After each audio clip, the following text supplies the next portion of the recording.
नमस्कार प्रेरक साथियों, मैं मदन लाल वर्मा। अटल प्रेरक भर्ती में प्रेरकों के समायोजन की याचिका पर 1 सितंबर 2025 सोमवार को सुनवाई हुई। आपको पहले भी बताया, मैसेज भी दिया, वीडियो में बताया, लेकिन कुछ प्रेरक फिर भी कॉल करके पूछ रहे हैं, व्हाट्सएप पर मैसेज देके पूछ रहे हैं क्या हुआ। दोबारा बता दें, 1 सितंबर को हमारी याचिका पर सुनवाई हुई। माननीय हाईकोर्ट ने सरकार को नोटिस भेज करके 3 सप्ताह में जवाब मांगा है।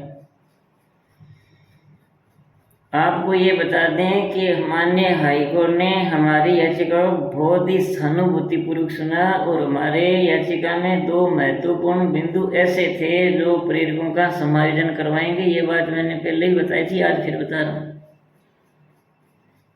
वो महत्वपूर्ण बिंदु कितने प्रभावशाली है, आप अंदाज़ा लगाइए कि हमारी याचिका में सुनवाई के बाद में जैसे ही हाई कोर्ट का नोटिस गया सरकार के पास में, तो सरकार ने आदेश करके पूरे राजस्थान में अटल प्रेरक भर्ती पर रोक लगा दी। भर्ती को स्थगित कर दिया, रद्द नहीं किया। सरकार ने आदेश जारी किए कि अटल प्रेरक भर्ती में अगले आदेश तक भर्ती प्रक्रिया पर रोक रहेगी। अब आप अंदाज़ा लगा लीजिए कि हमारी याचिका में कितना का वजन है, हमारी मांगें जो है वो कितनी वाजिब है, आप अंदाज़ा लगा लीजिए। और किसी ब्लॉक में, ज़िले में अगर अटल प्रेरक के संबंध में अगर आवेदन ले भी लिए तो वो निरस्त माने जाएंगे। किसी ज़िले में अगर पहले साक्षात्कार हो भी गए किसी पंचायत समिति तो वो निरस्त माने जाएंगे। पूरी भर्ती प्रक्रिया पर रोक रहेगी। माननीय हाईकोर्ट के नोटिस जाने के बाद में ये भर्ती प्रक्रिया सरकार ने एक बार स्थगित कर दी है। इसलिए मैं कह रहा हूँ कि हम सफलता के नज़दीक हैं। पहली सुनवाई में हम आधी सफलता हासिल कर चुके हैं। अब 3 सप्ताह के बाद में सरकार का जवाब आएगा। 3 सप्ताह के अंदर अंदर सरकार का जवाब आएगा। उसके बाद में हाई कोर्ट में हमारी अगली सुनवाई होगी। अगली सुनवाई में सरकार क्या जवाब देती है उस पर चर्चा होगी। हम अपना पक्ष रखेंगे, सरकार अपना पक्ष रखेगी। हमें उम्मीद है कि हम इस लड़ाई को जीत लेंगे, क्योंकि हमारे पास लंबा अनुभव है, अच्छी अनुभवी टीम है। हमारी मांगें जायज़ है, हमने जो बिंदु रखे हैं वो जायज़ रखे हैं, बहुत ही सोच समझ के रखे हैं। बहुत ही महत्वपूर्ण बिंदुओं को हमने छानबीन करके रखा है। इस कारण से माननीय न्यायालय ने बहुत अच्छी तरह से सुनवाई की है। और आपको एक बात और बता दें, इस सुनवाई से पहले हमें तो डर लग रहा था कि हमारे ये जो टुकड़ों में बट करके जो लोग लगा रहे हैं ना, भटक रहे ना अलग अलग, हो सकता है इनकी वजह से हमारी याचिका पर सुनवाई हो नहीं हो सकता है माननीय हाईकोर्ट सुनने से इनकार कर दे। इतना डर लग रहा था हमें, क्योंकि ये 15-15 के टुकड़ों में, 20-20 के टुकड़ों में भाग रहे हैं ना। ये कहीं न कहीं 2023 की भर्ती जो स्टे करवा करके रद्द कराई थी ना, कहीं वैसा नहीं करवा दे ये लोग, क्योंकि इन्होंने एक ही शब्द रट रखा है, स्टे। इन्होंने जहाँ भी जाना है जा कर के ये बोलना है कि स्टे चाहिए। अब इनको ये पता नहीं है कि स्टे कराने से भर्ती प्रक्रिया पर स्टे हो गया, भर्ती लंबी चली गई, कितने बेरोजगारों को रोजगार मिल रहा है, सरकार ने कितनी बढ़िया भर्ती निकाली है।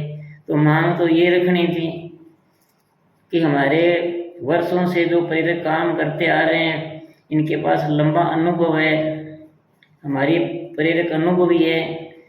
इन्होंने ग्राम पंचायत में सरकार की तमाम सरकारी योजनाओं का लाभ जन जन तक पहुँचाया है। इसीलिए इस भर्ती में हमारे पूर्व प्रेरकों का सीधा समायोजन करो। मांग तो ये रखनी थी। कोई मांग रख रहा है कि भर्ती पर स्टे करा दो, कोई कह रहे हैं कि हमारे आवेदन नहीं ले रही।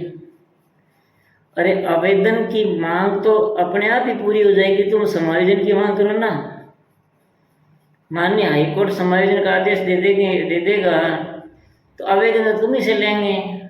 2010 में हमने समायोजन का आदेश करवाया था, 1 अक्टूबर 2010 को फैसला हुआ था हमारा, हम जीते थे, उसमें समायोजन का आदेश हुआ था।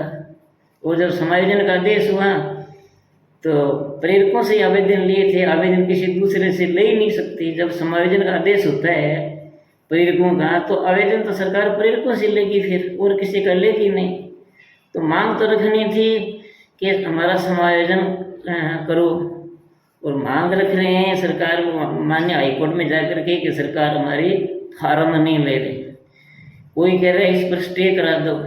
अरे जब तुम्हें माननीय हाईकोर्ट में अपनी बात रखने का तरीका नहीं है, तुम्हारे पास माननीय हाईकोर्ट में प्रेरकों की मांग रखने का अनुभव नहीं है, तो तुम क्यों फालतू में दौड़ रहे हो? तुम्हें श्रेय लेना है, ये लड़ाई हमें जीत लेने दो। इन बेरोजगार प्रेरकों का जो 7.5 साल से बेरोजगार बैठे हैं, इनका हक हमें दिलाने दो। जब ये लोग, इनका समायोजन हो जाएगा, जब ये लोग बेरोजगारी का जो इनका दबाव मिट जाएगा, जब ये लोग रोजगार लग जाएंगे, तब श्रेय हम आपको दे देंगे। मैंने पिछले वीडियो में निवेदन किया था, आज फिर कर रहा हूँ कि या तो हमारी इस हाई कोर्ट की लड़ाई में हमारे साथ शामिल हो जाओ, हमारे साथ मिलकर लड़ो, हमारा सहयोग करो। और अगर हमारा सहयोग नहीं कर सकते ना, तो घर बैठे रहो। आपसे हाथ जोड़ के विनती करता हूँ कि आप घर बैठे रहो, लेकिन हमारी लड़ाई को कमज़ोर नहीं करो। तुम इस लड़ाई को कमज़ोर करने का काम मत करो, तुम प्रेरकों की याचिका को खारिज करने का काम मत करो। इस प्रकार से अलग अलग टुकड़ों में दौड़ोगे बिना अनुभव के।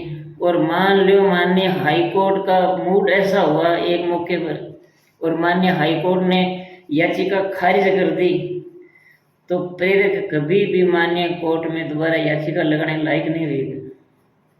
जब तुम अनुभवी नहीं है, तुम्हारे पास अनुभवी टीम ही नहीं है। पहले तो कह रहे थे कि हम सरकार से करवा देंगे, कोर्ट में जाने की जरूरत ही नहीं है। 6-7 महीने तक तो पूरे राजस्थान के प्रेरकों को गुमराह किया, पूरे राजस्थान के प्रेरकों को गुटों में बांट दिया, प्रेरकों के आपस में फूट डाल दी, प्रेरकों को ऐसा एक दूसरे में जहर घोल दिया कि प्रेरकों में पार्टीबाजी बन गई, गुटबाजी बना दी। रोज झूठा मैसेज देते थे, किसी कार्यालय में जाकर के फोटो खींच के भेज देते थे कि सरकार ने वार्ता के लिए बुलाए। कभी मुख्यमंत्री जी से मिले हो, कभी शिक्षा मंत्री जी से मिले हो, कभी साक्षरता के डायरेक्टर से भी मिले हो तो बता दो। कभी निदेशालय में जाकर के साक्षरता डायरेक्टर से जाकर कभी ये बात रखी है क्या कि प्रेरकों के कई जिलों में 70-80 हज़ार रुपये बकाया मानने पड़े? कभी डायरेक्टर से भी मिले हो क्या? कभी चीफ सेक्रेटरी साहब से मिले हो क्या? नहीं मिले ना। मुख्यमंत्री जी से एक बार भी नहीं मिले ना। तो काय का काम करवा दे हुए सरकार से? फालतू में नेतागिरी कर रही हो, अनुभव है नहीं, मुख्यमंत्री जी से मिलने का तरीका है नहीं, शिक्षा मंत्री जी से मिलने की हिम्मत है नहीं, चीफ सेक्रेटरी साहब से कभी वार्ता करी नहीं, एजुकेशन सेक्रेटरी से कभी मिले नहीं, साक्षरता के डायरेक्टर साहब से कभी मिले नहीं। व्हाट्सएप पर लिख देती हो कि हमारा काम 100% होगा। अरे व्हाट्सएप पर लिखने से 17,000 को नौकरी मिलेगी क्या?